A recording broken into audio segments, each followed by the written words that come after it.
Welcome back for episode 8 of the Peacemakers podcast. I am your host, Lindsay Hager, and today I'm sharing with you a recent Enneagram typing session that I had with Dr. Tom LaHue. So many of you are aware that Dr. Tom is an Enneagram and relationship coach, and he has a well-known YouTube channel where he has multiple videos for each type.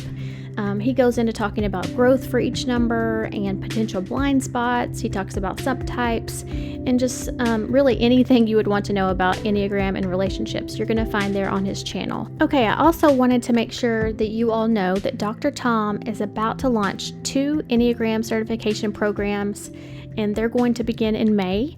And you can learn more about that on his website. I will link that for you down in the show notes. He's going to talk about it a little bit at the end of the episode, but I just want to make sure if you're interested, just check his website out, and you'll find that in the show notes. So yes, you did hear me correctly. In the opening, I said that this was an Enneagram typing session for me with Dr. Tom. So this year with COVID and all the craziness, I know we've all been having stressors in our own ways, but it's really brought up a lot of that 6 stress energy. You know that as Enneagram 9s, we have an arrow connected to type 6 and also to type 3.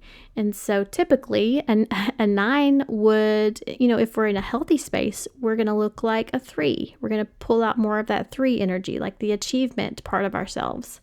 That's when we're taking the right action towards the things that we actually need to be doing. And then if we're maybe in a stressed space in our life or a stressful time, we might look more like a 6, a type 6. We might be in our heads more or just kind of second guessing ourselves, all or nothing thinking, that type of thing can go on. So I reached out to Dr. Tom specifically to talk about this typing session because he has a daughter that's a 6. I think his mom is a 6. He has another daughter that's a 9. And he's mentioned having several 6s and 9s in his family. And so I could tell the way he talks about those 2 types on his channel that he has also a lot of compassion for those numbers and for what they struggle with. And I really, it's been something that I felt a little ashamed about as well, being out here on the Peacemakers podcast. It's not called the Loyalist podcast. It's called the Peacemakers podcast. And so, I just want to be authentic to who I am, and I want to be true to you guys out there listening. And so here we are. If you guys have any questions for me or feedback or comments or anything like that, I would love to hear from you guys. Please reach out to me through email or Instagram or Facebook. You can find all of that down in the show notes. I would love to hear from you. Okay, where are you located? Just south of Daytona Beach. Okay. Yeah. It's so funny because you feel like you know a person from watching them online, and I never would have thought Daytona Beach. Well, a lot of my time has been in Kentucky, so I do have a little bit of a Southern accent. Yeah, and I did remember you saying Kentucky because I'm from Kentucky. Oh, what part? So I live in Nashville now, but I'm from like Paducah, Western Kentucky. Grew up in I went to Murray State, and my family still lives all there. What part are you from? Louisville. That's where my brother lives. Yeah. So do you say Odin times? Back in Odin times? Oh my gosh. Yeah. Code is code outside. I know. Yeah. I really struggle with the words mold and mode and it's Odin Modi.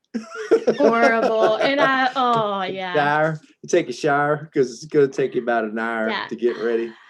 Okay, that's another story, another day. Yeah. Okay. When we have time. We have time.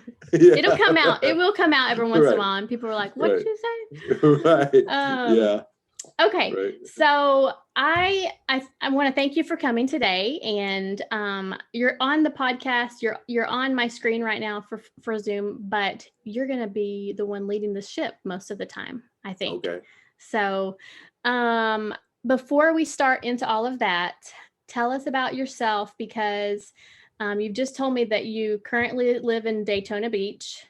I know you have like 25 kids ish. You 5 always say kids, like yeah. so-and-so's a Right. 6, so-and-so's a 9. I'm like, Right. wait, he's mentioned like Right. 17 kids. We But so got everybody in our family now except a 1. So one of my kids needs to marry a 1. yeah, maybe not. I'm just kidding. I'm just kidding. Just kidding. Okay, so why don't just tell us about yourself and how did you go? Because are you a pastor? Right. How did you go from Yeah. being pastor to Enneagram and all of that? How's that all fit together?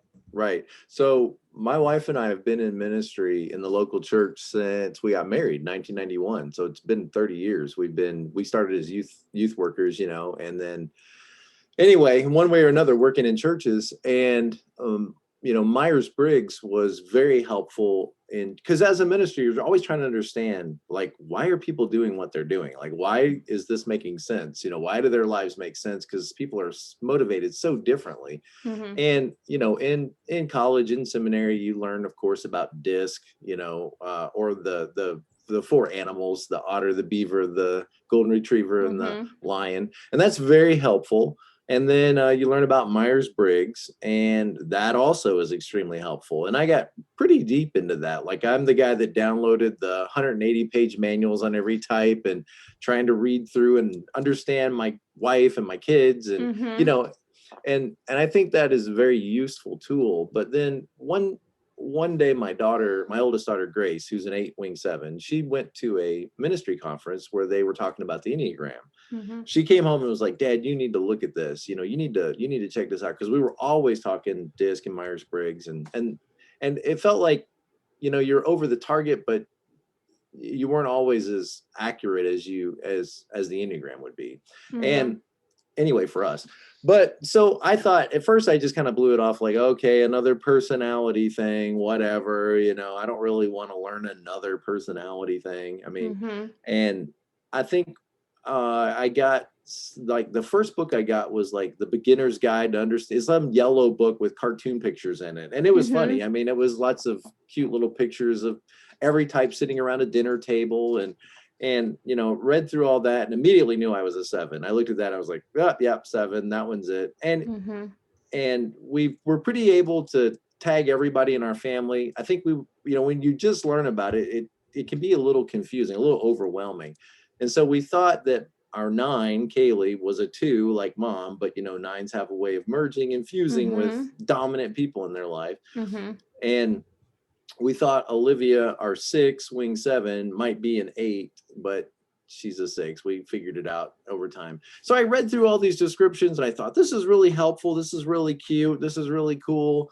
But then, the Enneagram has a way of like starting to dig into you. And when it said my sin was gluttony, I thought, I'm not a glutton. This is ridiculous. What? I mean, I can think of other sins that seem like more of a struggle than gluttony. But then as I really started to think about it and reflect on it, it's like everything that troubles me in life is just a head on top of that monster gluttony, or that dragon gluttony, that need for more, that never satisfied with the way things are. And I need, to purchase this item, or fulfill or finish out my collection, or, we're on a picnic, but I'm frustrated that we're not, whatever the next thing is we could be doing. You're on a ride at Disney and you think, well, let's hurry and get to the next one. And you're not really engaged in what you're doing as a 7, because you're focused on what's next the and future. And everything. And gluttony essentially is what I need is outside of me. What I need in order to be happy and satisfied is not something I have. It's external, it's over there. And so as soon as you grab something, your attention goes to what is next, or what, the 7s are those kids that are invited to birthday parties, which we've had tons of these over the years. And, they're the kid that everybody's watching it's Friday night, everybody's picked Nacho Libre and they're all watching the movie. And there's this one kid who's like spinning around in circles, holding the DVD of Master of Disguise, saying, I want to watch this one. I want to watch this one. I want to watch it. When can we watch this one? And everybody's saying, we're watching one right now. Yeah, but I want to watch this one. When we can, it's like, be present to life, So even as a child, that's how you were? Oh yeah. I spent probably 3 years in middle school and early part of high school staring at the map at the front of the class, thinking, I'm going to get a van and I'm going to drive to California. I'm going west. And I mean, I lived in Tampa, a great city, but all I could think was, is when I turn 16, I'm going to run away from home. I'm going to buy a van, the oldest, junkiest, I don't care. I'm going to get $500 and I'm going to drive to California. And I'm just going to, it's like over there, life's going to be great. Over there on the other side of the map, that's where happiness is. That's where satisfaction is. And I think I'd watch like the TV show Chips, where these California highway patrolmen, and I thought, look at those mountains, look at that ocean, look at that sunshine, look at those beaches, look at, rock and roll, Hollywood. I didn't want to become anything. I just west, out there, over there. You want to go to the fun, wherever the excitement is. Right. Well, when I'm around a 7, I have a friend that's a 7, and I'm like, oh my gosh, how are they like that? How can she be so exciting? And I mean, that's the merging part of a 9. When I'm around a more like aggressive, vibrant personality, I'm like, oh, if I could only be like them all the time, it would just be just the best. Well, what happens is, think of it like this. We all have kind of a halo that comes off of us. All right. Like, think in the old Bible photos, everybody has a halo, right? And think of it as like your energy that you cast out, right? Yes. And it can, if you're healthy, it can be positive. And if you're not healthy, it can be kind of negative, right? Right. So if you're around a 7, you're going to start to interact with the energy that's coming off of that 7. So you're going to start thinking things like, maybe we do need to go to that thing or buy this thing. Maybe I'm missing out because I don't have Disney passes, or I don't, and 7s can talk you into things when they're not really trying to. They're just sharing this cool next thing I found. Right. Start your conversation with a 7 with like, what are you into now? And they'll have something that is dominating their thinking, and it's something external to themselves that they feel like if they could get that or do that, then they'd be happy and satisfied. So once you get to Disney, to the place you're going with your family, and you've got your 6 and your 9 and all these personalities, are you like getting blamed because things aren't going as well as they thought? Are they like, oh, Dad? No, 7s are going to blame others. They go to 1, right? 7s have that line to 1 of frustration and anger. That's tricky. Yeah, because you guys are slowing us down. Come on, we could be going faster. We could be doing more. We could squeeze more into this day if everybody would speed up. Come on, let's go. Right. And I see how that works. Okay, well, I'm glad you're here. And it's very weird to be talking to you because I literally have been studying your YouTube videos. I mean, I did before. I was excited about like your Type 9 and the 100-acre wood, all those, like all the 9s I talked to that have watched that, they're like, that just changed my life. It's just amazing. And it really is. Like the 9, if I am a 9, if I am a 9 or not a 9, it definitely touched a place inside of me. Like I felt like you knew exactly who you were talking to. Right. It's taken some time to get there, because when I first started out, my channel, essentially as a 7, I was driving my wife crazy with enthusiastically talking about the Enneagram. And she said, why don't you make a YouTube channel? In other words, like, why don't you tell somebody else about all this? That is so funny. What number is she? She's a 2 wing 1. Yeah. So funny. Yeah. So she's smart lady. Why don't you do that? Why don't you extrovert somewhere else? We'll just put you over in the back office. Right. And so I thought, okay, well, I'm not going to start this channel like I'm an expert. I'm going to start this channel like I'm learning this, and I'm going to document, we're going to learn it together. And I just took that approach. Like, I'm just figuring all this stuff out and trying to understand it. And I'm going to document that journey. And I'm still documenting that journey. Because it's just layers after layers after layers. We just keep, getting into more and more information. I was reading a book this week that I have, and I hadn't picked it up. It was just on my shelf waiting. And I picked it up and I started reading it. And I was just blown away at the next level of depth that I'm reading. And it's, of the Enneagram? What's it called? Of the types. It's Helen Palmer's book. I forget the name of it. It's one of those like Enneagram and Love and Work or something like that. Okay. And it's a red cover. And I started reading, type 3 and type 4 in relationships. And that chapter on type 4, I was like, this is just gold. I mean, this is just so helpful, and it's going to come out in the next video that I do. It's be on That's type awesome. 4. And some of that information, I'm sure, will be in there. Yeah. My husband's a type 4, and it's been really good for us. Now, being a 9 or a 6, if I'm a 9, I'm a withdrawal. Right. Or if I'm a 6, I'm reactive, and he's a withdrawer. Right. Anyway, that's a whole piece there. Okay.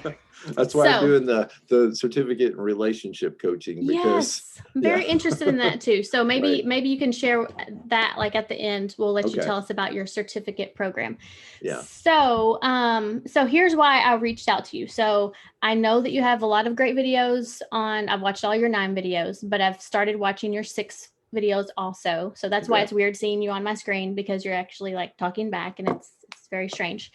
And I just knew that because you have all these 9s and 6s in your family, and I just felt like you were going to be able to I don't know if I'm looking to leave here with an answer like, am I a 9 or a 6? It's okay if I don't know. It's just I want more of the piece of the puzzle, more information.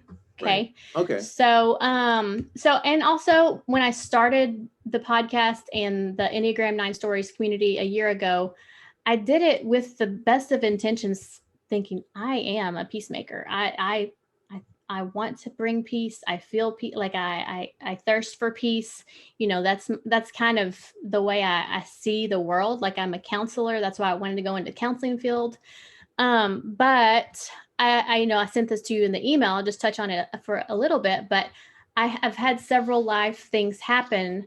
Well, for one, I have a diagnosis of ADHD and anxiety, and medicated for both of those. And then I've had just some life circumstances of parents' divorce and some death in the family that has caused me to want to work on myself. And so I've been to therapy several different times for different reasons. And then, going through becoming a counselor and going through a counseling program, you're having to dig into yourself through that also. And so I very much am like a absorber of, let me get to know myself. Let me help others get to know themselves. Like, I love that world. And so that's why I started to do what I did with the podcast and stuff. But then this past year, I've gone through another kind of life circumstance with a family member that's going through a divorce. And the way I've reacted in their lives of trying to protect and, solve the puzzle and strategize and whatever, it's been unhealthy. But then it's also brought into my mind like, oh gosh, you kind of do this. When I look back to all of these big life circumstances that I had to survive through, I kind of did that every single time. Like, when my mom died, I was like, here, I'm going to come and save the day. I'm going to come and, rally all the troops and make this safe for everyone and figure out all the problems. And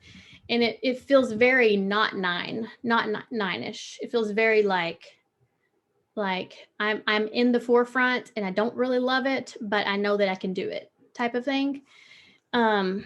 So that's why I reached out to you, because I want to be authentic to what I'm doing on the podcast and with my people. And I just want to know myself better, I guess. Right. Yeah. So. I mean, and that's I think why we're on this journey, is trying to understand ourselves. And the Enneagram is cool because it doesn't just tell us like, here's where you're at. It tells you also like, here's what growth looks like for you. And it points you in a direction, whether you realize it or not. Let me show you what I mean. Okay. So if you're a 9, that's a very different motivation than a 6. 9s are motivated, as you know, I think, toward peace, comfort, harmony, and tranquility. It's like, that's the engine that's driving a 9. Mm-hmm. And they're as motivated as any other type. So the idea that like, oh, my 9 won't get motivated, they won't pick a major in college, they won't, get a job, or they won't They're just kind of like stuck in the house. They look slothy or lazy or whatever. And certainly not all nines look lazy. I mean, so especially social nines don't look lazy, but nines have a sense of like losing themselves, like not hearing their own voice and not knowing necessarily what their dreams or desires are, and then making those happen. It kind of feels like, well, yeah, I have these dreams, but they're not that big a deal, and they aren't necessarily worth pursuing. And I'm okay and content with these other, if it works out or doesn't work out. And nines often have that struggle of, well, if I can't see that it's going to be a success, then is it really worth the effort or the time, to go after something? And I've had a lot of nines I've talked to that have had dreams of starting things and have even done some legwork, but they weren't guaranteed it was going to really be a success. So is it really worth doing? And my question always is like, people every day do things that they enjoy and never think about it being a success. Right. They just do it because they're hobbies. They just do it because they enjoy it. So if it's something you enjoy and something you think you'll like doing, like this podcast or like a YouTube channel or whatever, if you enjoy doing it, then that is successful. Whether it hits a huge market or not, that's kind of inconsequential. That's icing on the cake if you're enjoying it. So nines are very driven 100% of the time toward what will bring about peace and harmony. And when they're not doing well, when they're in low health or average health, and realize, I think most people, you are going to be somewhat of an exception, because not everybody's gone through counseling degrees and seminary and are consciously working on developing themselves. Most people aren't. Most people are just watching Maury Povich and eating pizza. I mean, they're not developing themselves per se. They're just getting through life. And so on average, people just like physically are kind of unhealthy right now, mentally and psychologically and all these other things. People are pretty unhealthy usually. So a low health nine or average health nine, or you're going to see them trying to go after whatever they think will secure and maintain their own peace, happiness, harmonize with others, and their own tranquility. So for example, if there's conflict at work or there's a troublesome person in their life, you'll see them withdrawn type. You'll see them withdraw away from that situation because there's discomfort over there. There's this creepy guy at work that says these creepy things. So I think I'll just go around the other side of the building and go in through the exit door because I just don't want to have that confrontation. So there's a very motivated nine pursuing their own peace in that effort, or harmonizing with people. If you've got somebody that's big and strong and powerful and they're going to be dominant, the nine, you'll see them working to harmonize with that person. And they say to you, hey, Lindsay, I need you to help me move boxes on Saturday. I don't have anybody to help. And would you be willing to come and help me move boxes? Because I need somebody. And, you told me once before that you would be willing to help if I ever needed anything. And in that moment, the nine just feels like almost like they have to say, sure, yes, I'll come help you move boxes on Saturday. When if they could just, and here's the sloth, if they could just listen to themselves for a moment, they would clearly hear they don't want to move boxes for this jerk on Saturday. They don't want to give up their Saturday and move boxes, but they almost feel compelled. Like, I must say yes. That other person's desires are the priority, and I need to harmonize with that, or they're going to be upset with me. And they're feeling this very passionately, and ultimately, I don't really care. And so you'll see the nine like telling themselves, rather than listening to themselves, telling themselves, I don't really mind, and they didn't have anybody, and I was going to go to the gym, now I won't have to go to the gym. And they'll try to like rationalize why what they're doing is really what they want to do. And I didn't just end up in nursing school because somebody took me by the hand and said, hey, this would be a great job for you. No, I really wanted to do this, I think. And the nine kind of just ends up in places where other people sort of lead them. If they're not careful, if they're not healthy and they're not aware and they're not thinking about these things, nines just harmonize with people. They tend to picture frame around what people need. They don't think of themselves as a real picture. They're like, well, what you need me to be now, and that makes nine so easy to get along with, and because they do kind of limit themselves to be in the lives of others, but their fear is, if I don't do that, other people will withdraw their love from me. If I'm not content living under the stairs, right, Harry Potter, then I'll get kicked out of the house. So I just need to just be quiet and just, it's okay if the what's his name has 2 bedrooms. At least I've got a place under the stairs, and if I speak up, whatever little bit of love is left for me will be withdrawn from me. Now I'll say that when I think about a lot of what you just said, I'm like, yes, like I definitely would be the one to, go down a different hallway if I'm going to avoid the creepy guy at the end of the hallway. Like, I'm going to go this way. Don't want to have an uncomfortable conversation, or don't want to have to say, I'm sorry, I have to leave. I want to be kind. And so I would do that, like that type of thing. So a lot of, and I want to kind of write down some examples you're saying, because you're hitting some bullet points for me as far as the 9-ness. When you talk about the like the meek part of the 9, the Harry Potter meek, like, well, at least I've got a place, and yeah, they do have 2, but there's a part of me that's like that brings out like a bear inside of me that's like, no, that is not just. I'm going to have, and I haven't always been that way. So that's the confusing part. Like I need a place that's good for me. I don't need to be underneath the staircase. That's not fair. This isn't comfortable. Like, and so I know I've been starting to come out of my shell and like speak up for myself more. So how do you figure out if it's like, that's just me being stronger as a 9, and maybe I've practiced that a little more, or the problem is, like, let's say you're a 9-wing 1, which if you are a 9, you sound like a 9-wing 1. Okay. So that would mean your dominant wing is, do the right thing, be responsible, don't leave a mess for others, don't be a problem for others.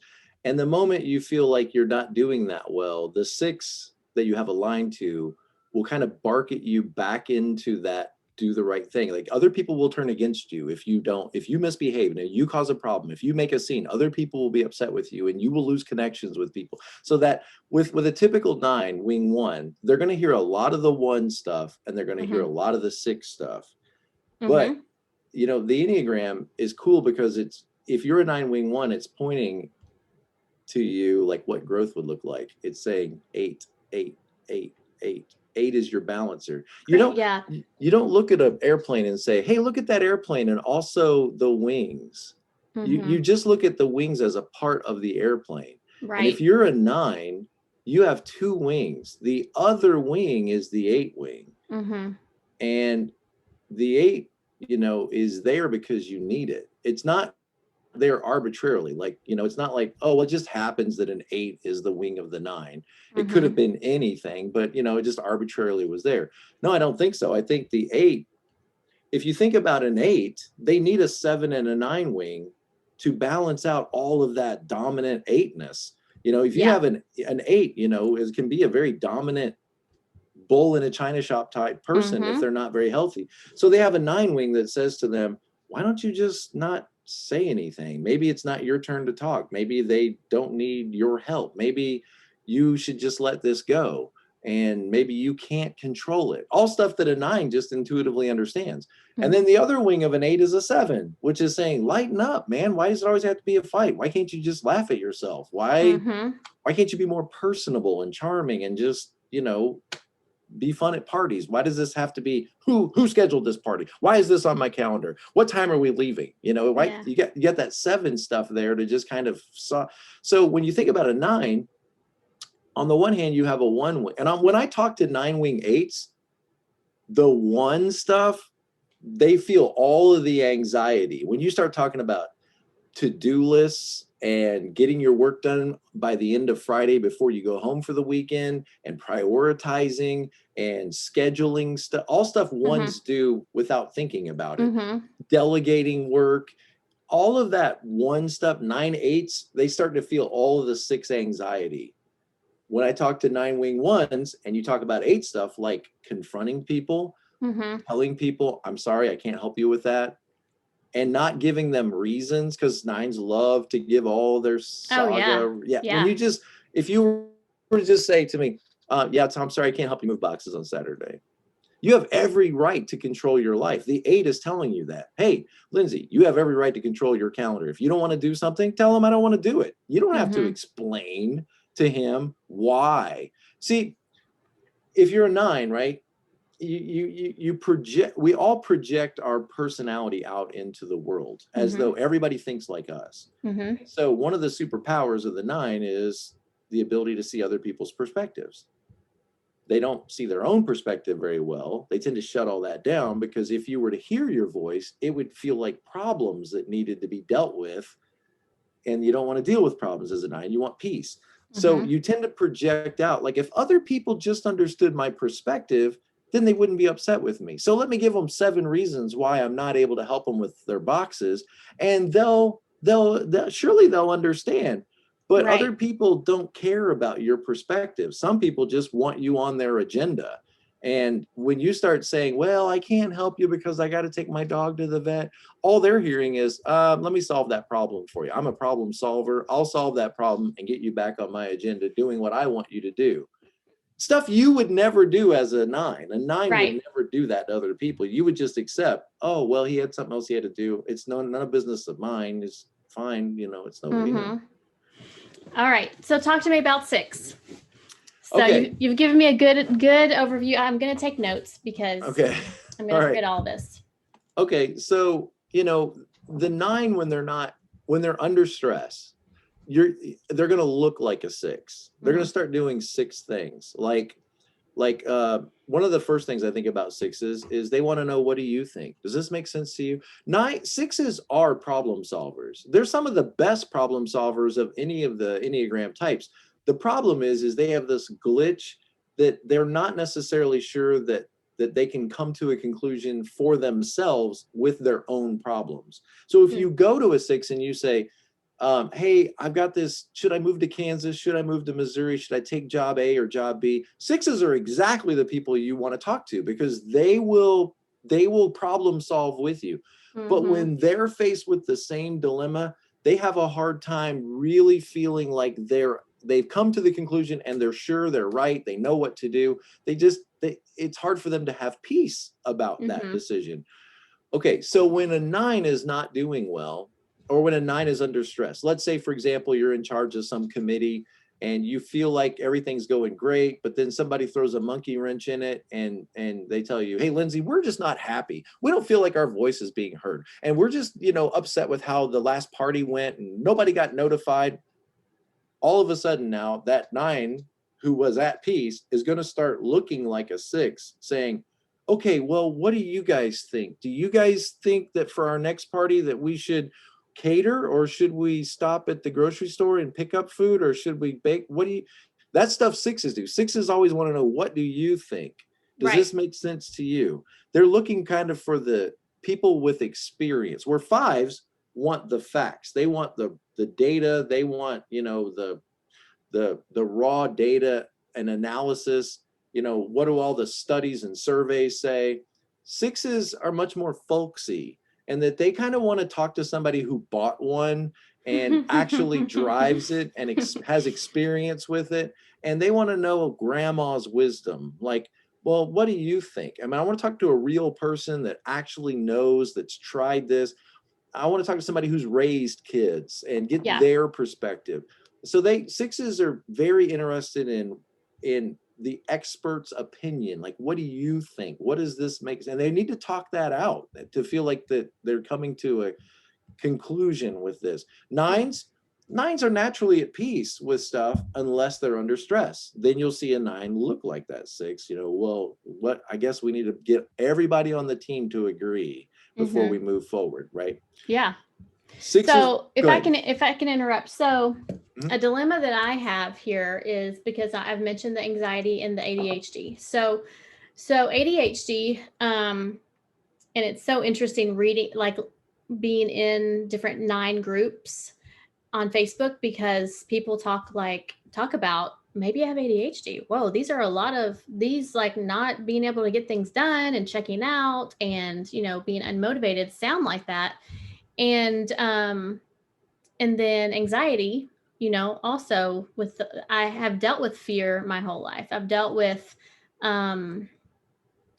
just fears that I mostly kept to myself. Like I've never been a real anxious person to go out and ask other people things of how they can help me solve my anxiety. It's just all internal, and I'm just trying to work it out. It wasn't until I was in my 20s and 30s and going through therapy and stuff that I actually started opening up. Now, I watched your video about nines, or how we can use our arrow number, the highs and the lows of that number. Like your nines can use 6 high and low, or kind of like calling on that number is how you said it, I think. And you talked about, nines really, or sixes really reach out to people. So nines, you really need to be reaching out, calling if you're having issues, process it. And that is totally correct. Like I have got to get this internal angst outside of me and let somebody ask me lots of questions so I can process it. And then I'm like, okay, I see. I'm more objective about things now. But like in my household growing up, I was the youngest child. And my sister's a 9. I think my brother's a 5. I'm a something. But the role that I played in my family was just youngest, little, like my dad was a pastor, cute little, the little girl in church that was running around, and everybody was like, oh, there's Lindsay wearing her frilly little dress. I just like smiled at everyone and just played the cute role. Like that's the role that I fell into, the youngest child. And I knew how to be daddy's little girl, and I knew what I was doing. But I will say, and Dad, if you're listening, I hate talking about this, but because I would never want my dad to think that he failed me. But because ultimately, I think that everyone's just trying to do their best. You know what I'm saying? Yeah. But it's like when it comes to how we're parenting our kids, we never know what they truly need, who they were born to be, and what their needs were. Like if they were born having a bent towards fear, if they were born having a bent towards, anxiety or whatever. So I was a very fearful child. And as I'm looking back, I just kept all that fear inside. And I wish in hindsight, it would have been nice to have had somebody really like walk with me through those fears. And you're safe. It's okay. I'm here. And like really nurture that. And like I have my husband, Jonathan, and I have a daughter. She's 7. And I'll share 2 situations like this since I've been an adult that somebody came in and rescued someone, and it like touched a place in me that I was like wanted to cry immediately. So Haley was having a bellyache. It was a few weeks ago, and she hasn't really struggled with a lot of ailments. And so she's like, oh, my stomach. And I was trying to like, okay, well, let's lay down, let's go to the bathroom, let all the medicine, whatever. And she was just like, oh, and everything I was giving her was very, I was panicky inside, trying to stay calm because I knew she had never experienced the pain she was having. But I was just, I don't think I was coming to her with any strength. I think she needed strength. And I was just trying to like, okay, well, it could be this, and you're going to be okay. It's all right. We'll figure this out. And finally I was like, hey, Jonathan, come here. And he came in. And as soon as he saw the panic on her face, he said, Haley, you are okay. I promise you, this is going to be okay. And she just like immediately stopped crying. You could just see her get calm.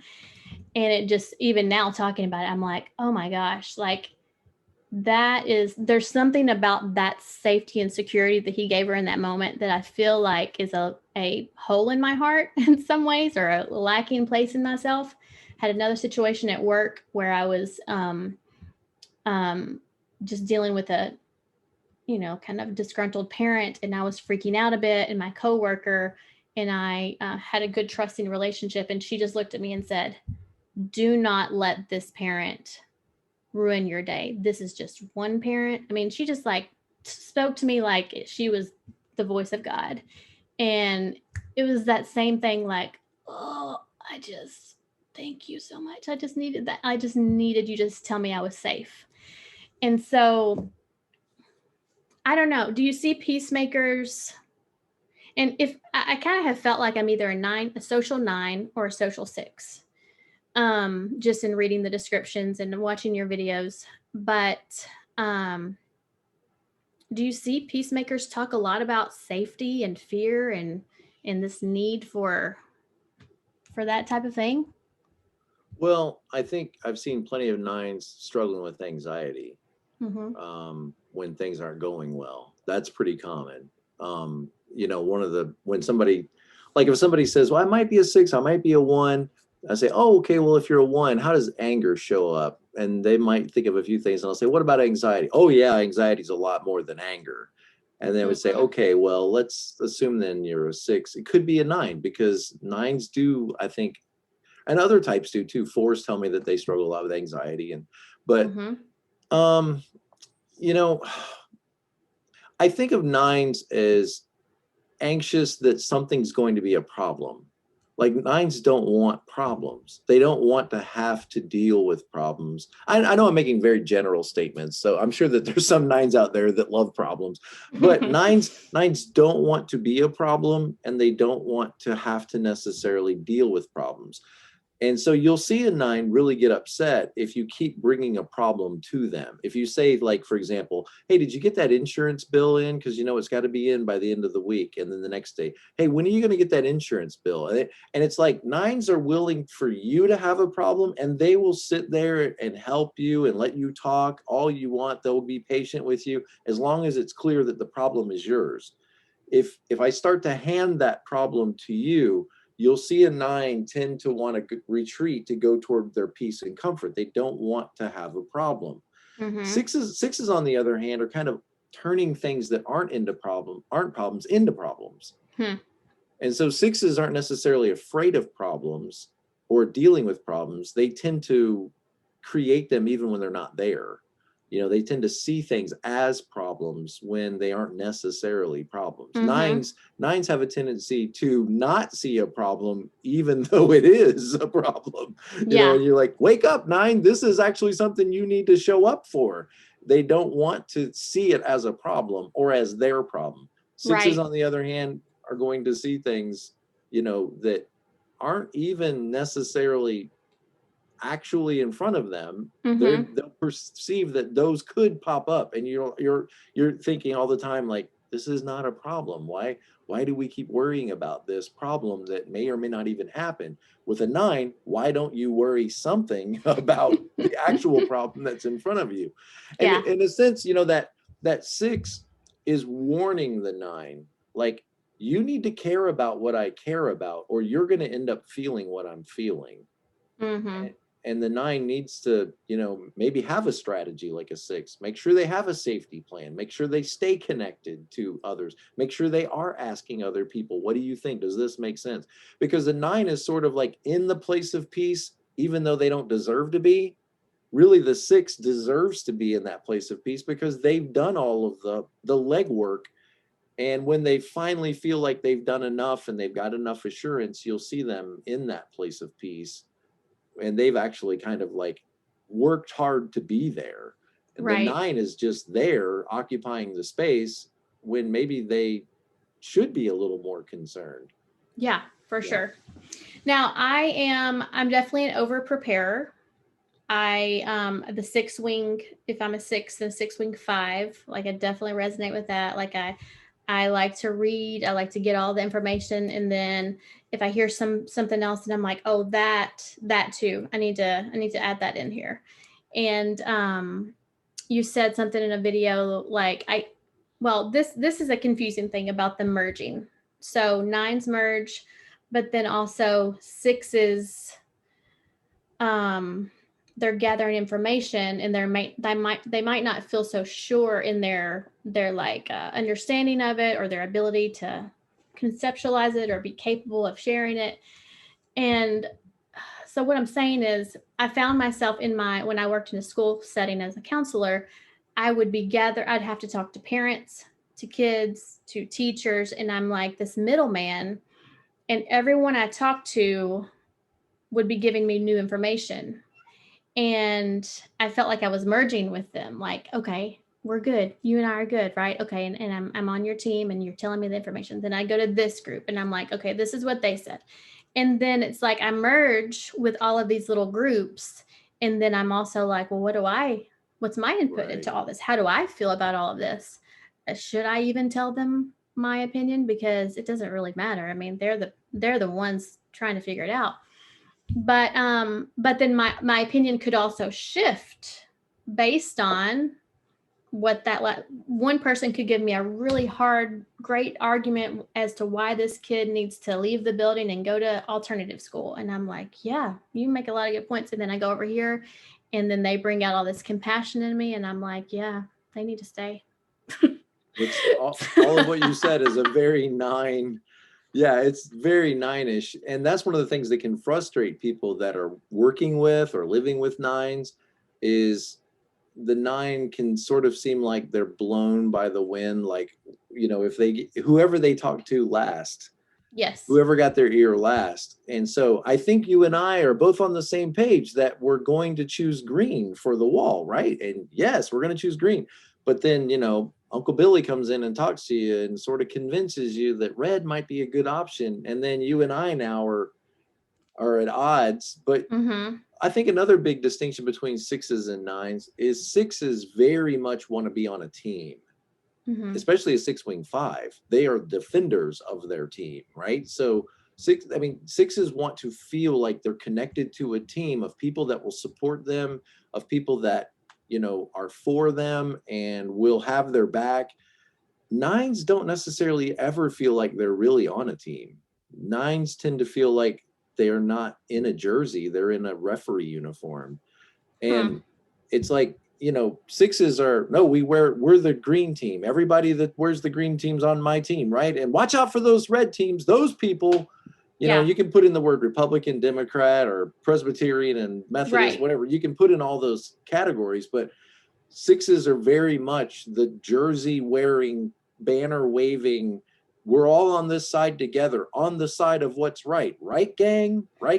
and they want the 9. You can see a 9 stuck between two 6s, and the 6, if a 6 was married to a 9, they could get very frustrated with the 9 because I don't feel like you're 100% on my team. And what the 9 would need to say and communicate is, I don't see life like that. I don't play on teams. They're more of an observer to life. Now, they shouldn't just observe life, but they do have an ability to see both sides and realize that insulates them away from taking action. Because if you see both sides, then I don't really need to choose a side. I don't really need to, and that it's a self-defensive thing, right? I really can see both sides. Where I don't think a 6 can see both sides. They see this side is the side that's safe. Now, if somebody from the red team gets your ear long enough, it can make a 6 sort of scratch their head like, maybe I haven't thought this through. Maybe I'm not right about this. Maybe I'm not.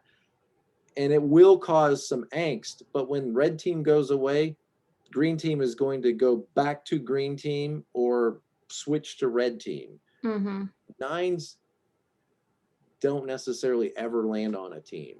Okay. They just. Okay. So what about 6s and anger? You said this today on a video. Well, it was an old video, but I was watching it. You said that 6s will often play the people pleaser role, which I do. 9s obviously do that also. But they do it because they want to avoid someone else's anger.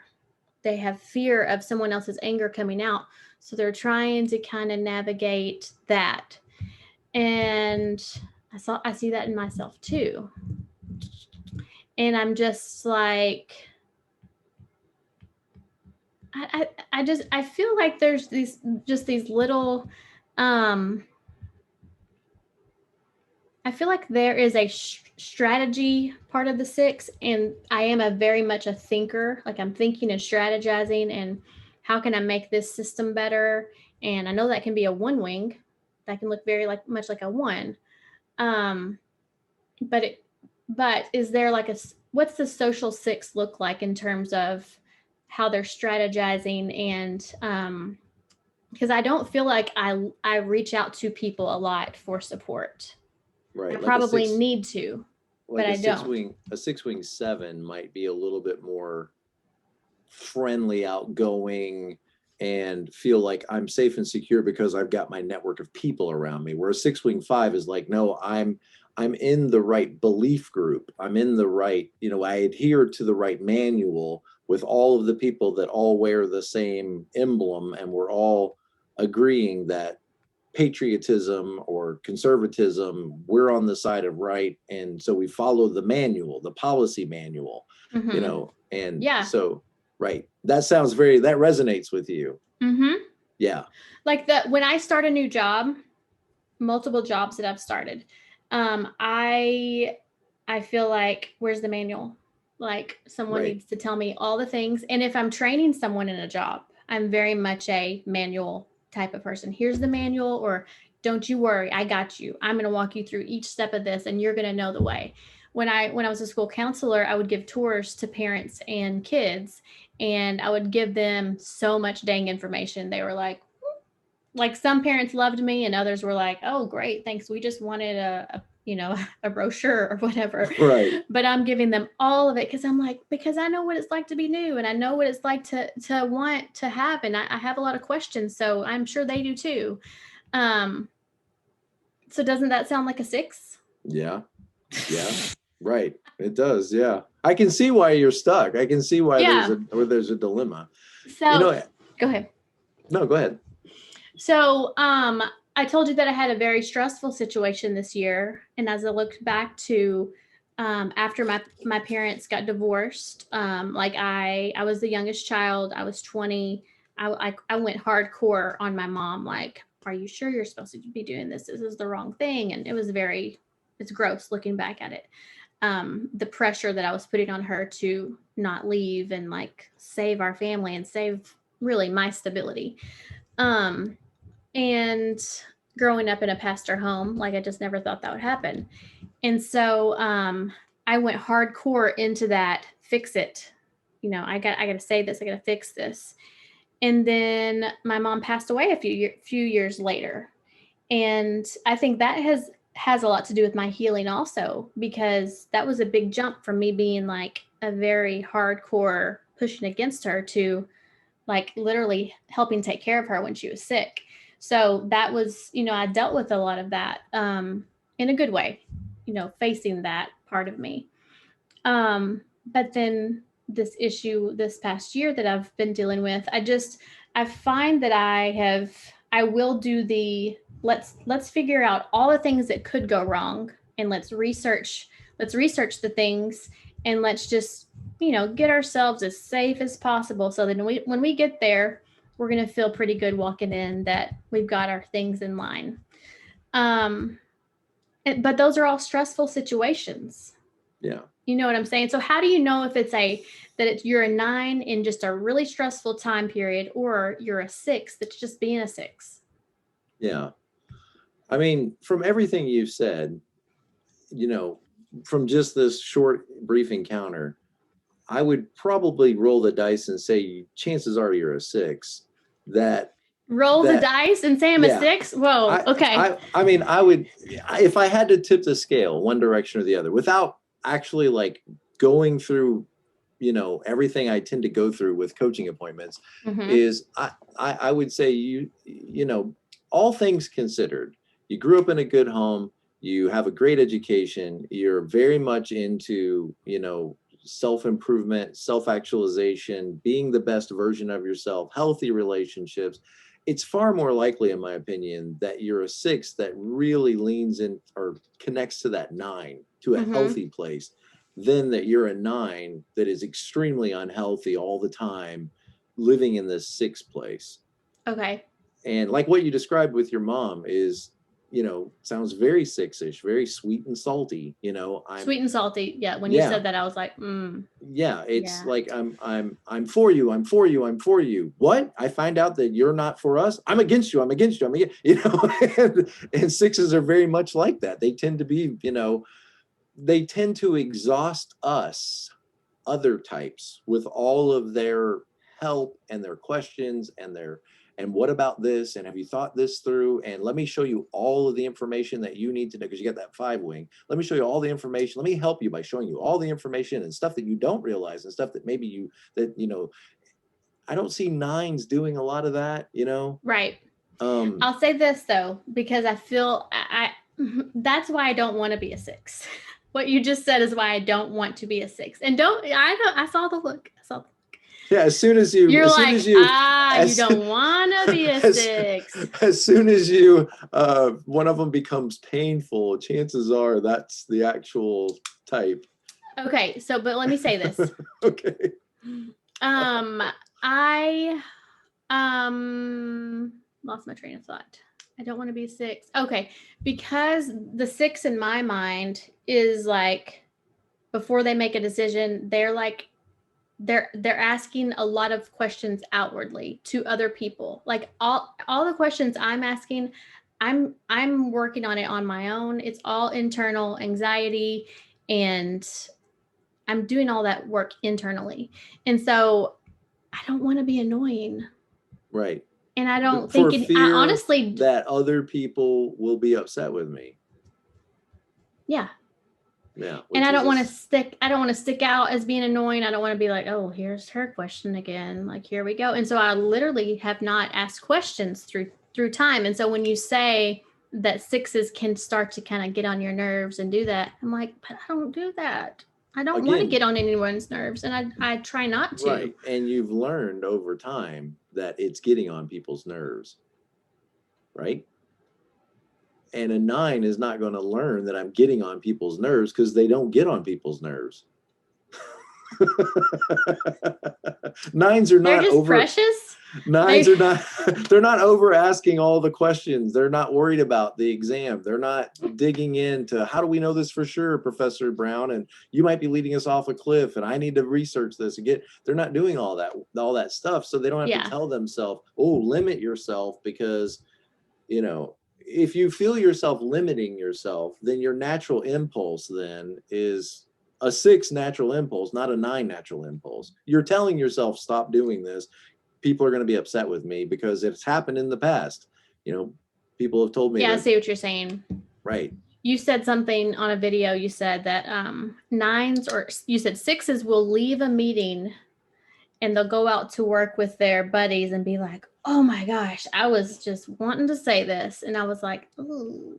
Yeah. And just a few trusted friends, I could just let loose my anger and my annoyance and okay. I do want to ask you one last question. Is that okay? Yeah. Okay. So, talk to me, because you mentioned in a video about like 6s and their thinking center and how they separate it from their feeling and their action, and then 9s, and talk about those two things. Okay, so if you look at the Enneagram, right, we're all in one of 3 different triads: the feeling, action, or doing. Feeling and shame, worth; doing, action, gut; thinking, okay. Mm-hmm. So fear. So we're all in one of these 3. Mm-hmm. Okay. So I'm a 7. So I'm in the thinking group, but right next to me, the closest group next to me is the doing group. Okay. And then the farthest away from me is the feeling group. So you can kind of imagine that thinking is going to come first. I'm going to try to deal with my fear, because I'm in a fear group. Mm-hmm. So I'm going to try to deal with my fear by thinking about what actions will give me the feeling I'm looking for. So what do 7s want? Happiness. That's a feeling. Mm-hmm. Okay. What are they doing? They're coming up with all kinds of things we could do to be more happy. Okay. You see how that worked? Yeah.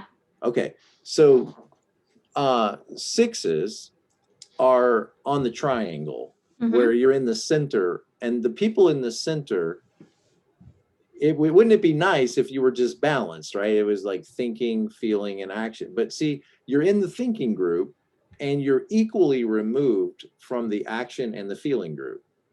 So what that means is the people in those triangles, they tend to operate in one or the other, but not simultaneously both.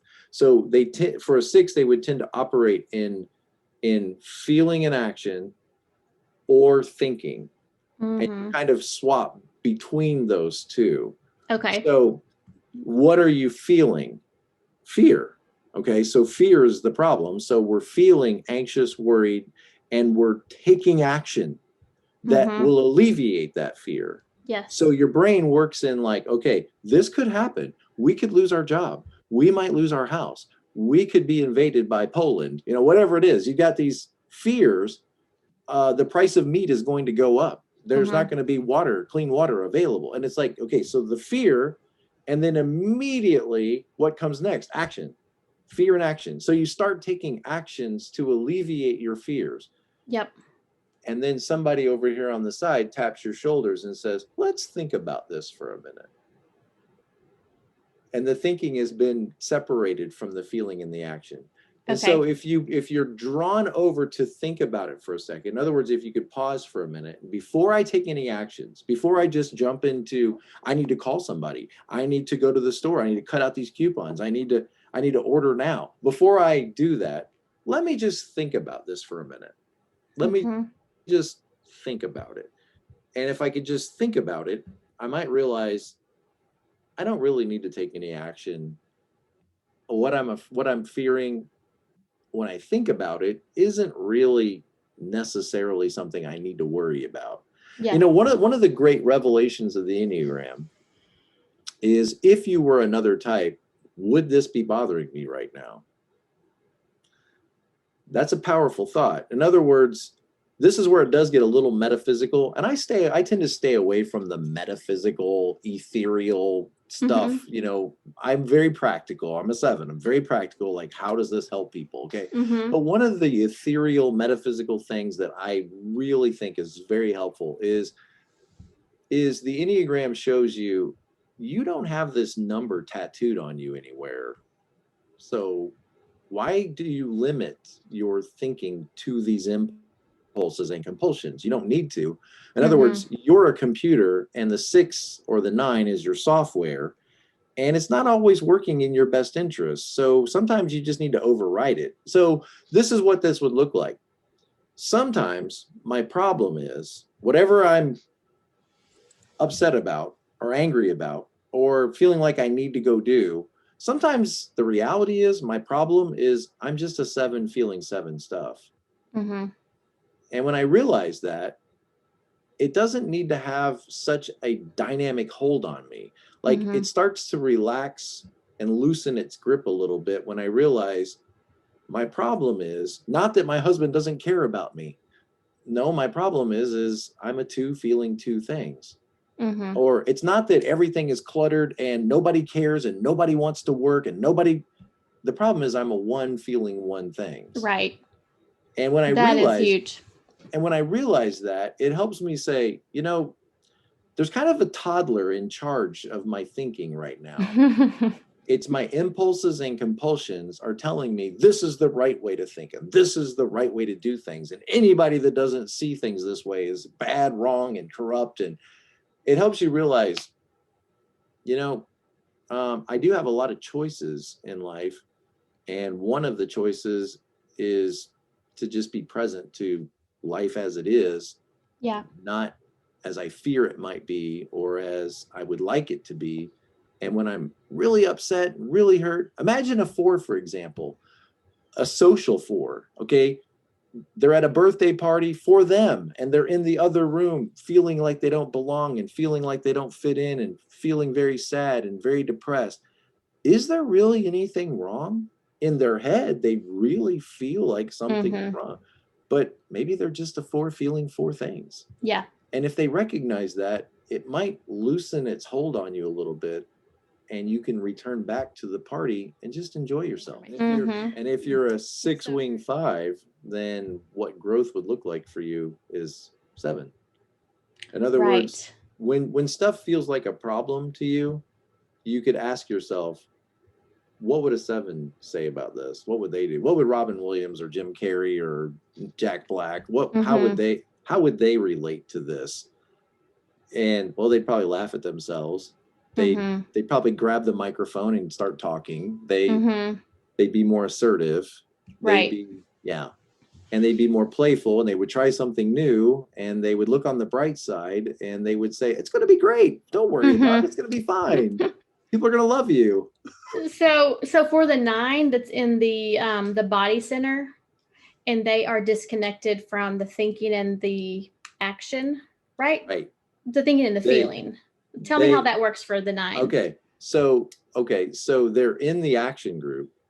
So they're either doing routines, doing things that don't require them to process and really show up fully. They're just doing stuff.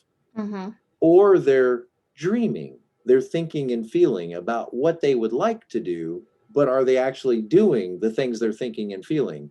Not necessarily. They tend to avoid doing what needs to be done by doing other things. So they're in the doing group, but they're kind of separated from doing sometimes. So if they could get their thinking and feeling, like if you pull them aside and say, well, let me ask you, Tanya, what do you think? And how do you feel? And do you want to be a dentist? Do you want the job at the auto parts store? And they start to get in touch with their thinking and feeling. Well, then why are your actions not matching up to what you're thinking and feeling? But they're just acting over here without necessarily connecting it to their thoughts and feelings. If we could blend the two a little bit, then maybe you could do the things you're thinking and feeling rather than just one day, someday, maybe I'll get around to it. And the avoidance of the 9, I can certainly, and I don't know if maybe that's my ADHD. I can absolutely avoid something. Are 6s big avoiders? Like I will avoid phone calls. I will avoid doing a project. I will avoid. And maybe the question is why? Like why? It just feels too painful. I just like sitting down and like doing this thing that I've never done, like feels really painful. It feels really like I've never done this before, and I don't want to sit down and read to figure this out. I don't read instructions. If I'm putting together an IKEA thing, it's like I'm going to have my nail gun out putting this thing together because I'm not a rule follower in that way. I'm like, just get this stupid thing done. And so I can try to cut corners to, make my life easier or just avoid it altogether. That's not responsible. That's not 6-ish, that's not 6-ish, I don't think at all. To be so, I can be very irresponsible with things that you would think like, okay, time to pay that bill, like it's time. But I'm like, but the phone call, lifting up my phone and waiting on I do that talking a ton. Talking to a stranger, and even if I have the anxiety of there's that phone call you need to make, gotta have that phone call, I'm like, the anxiety is not pushing me to do it enough right now. Right. So I just push it down. Right. And I don't know. I mean, when you said cutting corners, I think of 3s, and 6s under stress look like 3s. I'm not a 3. No, but 6s under stress. I got you.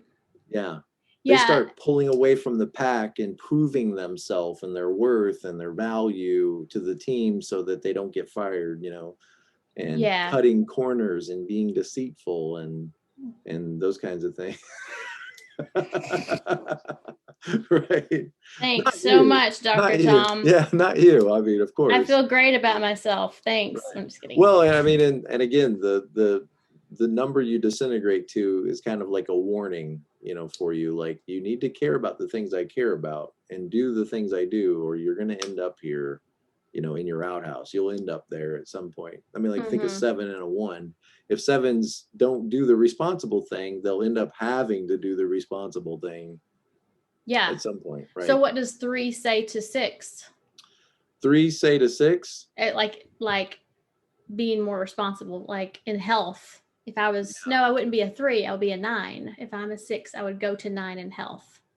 Right. So a health. Correct. So it would be telling me, it's going to be okay. Chill out. Well, that's what you want to hear. Yeah. Yeah. You want to hear the 6 stuff.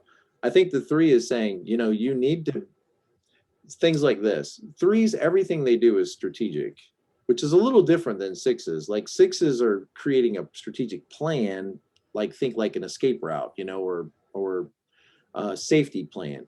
Threes, if this conversation isn't moving my value forward in some way, then why are we doing this? Okay. And sixes aren't trying to be the most valuable player on the team.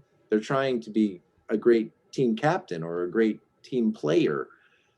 But there's a little bit of, you know, three, that there's some wisdom there saying from the 3 to the 6, like maybe you need to have a strategic plan of bettering yourself to be a better employee. And maybe it's not a bad thing to stand out and do a better job than just blending in with the team. Maybe you should work a little harder, set some goals for yourself and improving yourself to make yourself a better contributor in some way. And, you know, I think sixes are worried that if my head sticks up too high, it's going to get shot. And if I fall behind too slow, I'm going to get, you know, eaten up. So I got to stay in the middle. I got to stay in the pack. And a 3 might say, look, if you do that strategy for too long, you might end up panicked and find yourself doing 3 things under panic. Why don't you just start improving yourself now? Why don't you just pass out your card, hand your card out? That might feel awkward for sixes, like you're selling yourself, you know, you're pushing yourself on others, and people might think, well, what's into her? Why is she promoting herself? 3s are always promoting themselves, you know.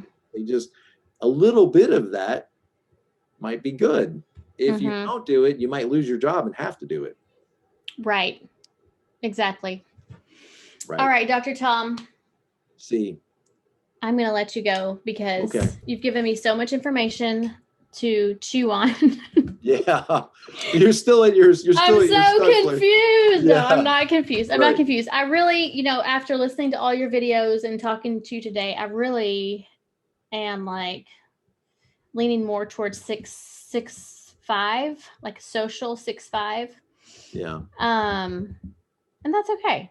And do you not know? And do you not know because you haven't given it attention, like a 9, because it's not a problem? Or do you not know because you overthink it, like a 6? I reached out to you for help. You reached out for help. Oh, mate. Okay, so before you go, tell us about your Enneagram coaching certification and what you're doing right now.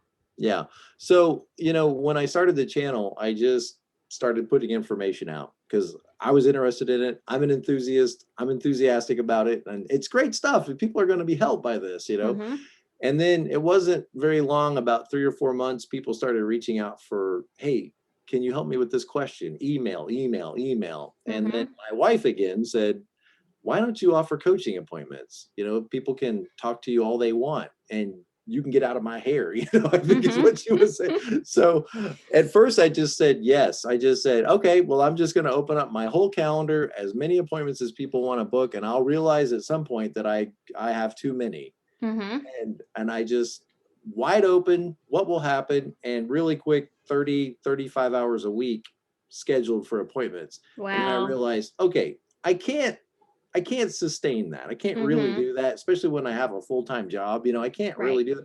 So I squeezed it down to about 10 appointments a week that I schedule. And then after that, I started having people saying to me that they wanted to be able to do the same things I was doing, and how could I show them what I'm doing? Could I help them understand what coaching would look like if you did it from an Enneagram perspective? And a lot of this I learned, of course, from reading, but a lot of this I learned just from doing it, you know, hundreds and hundreds, maybe 1,000 or more appointments with people. You start to hear similar stories and you start to see obvious connections. And so what I do with the certificate program is it's just a 6-week short, very practical Zoom class where I unpack for people, this is the process that I use. This is what I've stumbled into. This is what I've found that works in helping people realize their type, like the problem that you're dealing with, or what balance and health looks like, or relationship struggles and all that. And then, again, I'm overwhelmed with relationship problems because people's relationships are not doing well. And I've had to kind of settle in on, well, what strategies do I use with couples or with, people that are trying to get along and not getting along very well. And so the relationship coaching certificate is going to be focused 6 weeks, again, short, to the point, very accelerated, very abrupt. This is what I do with couples, or help even sometimes single people. Maybe the other person's not interested in making it a better relationship. That doesn't mean there's no hope. But so those certificate programs are designed to help people learn to do what I do, and then they can take it in whatever direction they want. I just kind of take them behind the scenes and say, this is the process that I use with helping people. And some appointments, some appointments are good and some appointments are great. And those great ones are awesome, where you really feel like you've helped somebody, reach another level in their or turn a spiritual corner, health. Yeah, exactly. That's great. Yeah. Well, I think what I like about you, and I think what other people like about you, is you are the real deal. Like you're not putting on the fluff. You're just like, this is it. We're gonna do this together. Let's pull out. I see you got your book in your hand. Whenever you're on your videos, you're like, all right, guys, and this is what it looks like. And you're reading it, but then you're pulling in examples. You're talking about your life. You're talking about your clients. And I do not, I get very bogged down with the glitz of social media, and I can have a real, like, I guess, chip on my shoulder for I don't know, maybe it's not. I just get annoyed at the 3s and the 8s and the sometimes 7s in the worlds that are like, this is great, and I'm awesome, and I got the glitz. YouTube is full of 7s reviewing one item after another. Gluttony. Yeah, exactly. And so it makes me feel very small, or I can't do that, or I'm not even going to try. So your presence is very trustworthy. So good. That's a 6 thing. That's a 6 thing. And I think nines want to trust people too. 9s need trustworthy people. So I really think you're doing a good job. So thank you. I appreciate keep doing what you're doing. I will. Thank you. And they can just go to my website, tomlahue.com, and all my information there for coaching appointments or certificate programs is all right there. Yes. And your YouTube Lindsay? Channel is whatever, Dr. Tom LaHue. Just type in like, that. Yeah. Yes. Right. But you said website is the best for for the certificate program and the website. All right. tomlahue.com. Great. Thank you so much. Have a good day. Yes, ma'am. Thanks. Have a good one. Bye. Bye.